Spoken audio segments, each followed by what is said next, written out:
Saviez-vous que les affections neurologiques touchent environ 3,6 millions de Canadiens vivant dans la collectivité et 170 000 Canadiens vivant dans des établissements de soins de longue durée? L'Étude nationale de la santé des populations relative aux maladies neurologiques est l'une des plus importantes études de ce genre à avoir été menée au Canada. Cette étude est le fruit d'un partenariat entre les organismes caritatifs neurologiques du Canada, l'Agence de la santé publique du Canada, Santé Canada et les Instituts de recherche en santé du Canada. L'étude visait à combler le manque d'informations disponibles sur les affections neurologiques au Canada. Notre but était de mieux comprendre les répercussions qu'ont les affections neurologiques sur les Canadiens et sur notre système de santé à l'heure actuelle et au cours des 20 prochaines années. Selon les prévisions, d'ici 2031, la population du pays devrait atteindre les 40 millions d'habitants, dont près de 25 % seront âgés de 65 ans et plus, par rapport à 15 % aujourd'hui. Comme plusieurs affections neurologiques touchent davantage les personnes âgées, il est logique de penser que le nombre de nouveaux diagnostics augmentera au fil des ans. Au cours des 20 prochaines années, le nombre de Canadiens âgés de 40 ans ou plus qui vivra avec la maladie d'Alzheimer et d'autres démences, ainsi qu'avec la maladie de Parkinson, devrait presque doubler. Cependant, on prévoit que les traumatismes cérébraux seront la cause la plus fréquente d'affectations neurologiques en 2031.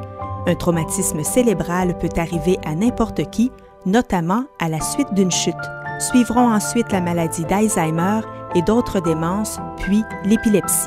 L'étude fait ressortir une tendance qui établit un lien entre l'augmentation prévue du nombre de personnes atteintes d'une affection neurologique et la hausse du coût des soins de santé, ainsi que des besoins en aidants naturels parmi les membres de la famille et les amis.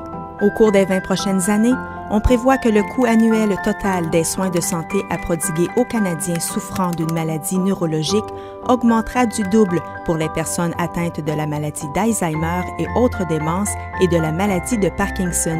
Selon l'affection, le total des coûts directs liés aux soins de santé administrés aux Canadiens atteints d'une affection neurologique sera de 0,6 à 13,3 milliards de dollars supérieur au total des coûts liés aux soins de santé pour les Canadiens qui ne sont pas atteints de ces affections.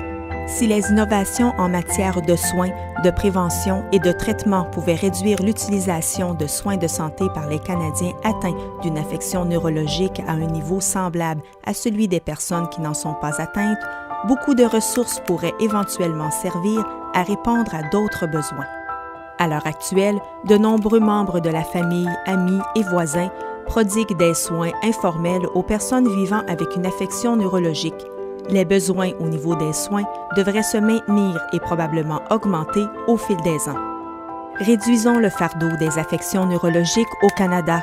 Visitez mybrainmatters.ca/fr pour en savoir davantage sur les résultats de l'étude ou sur la santé neurologique en général.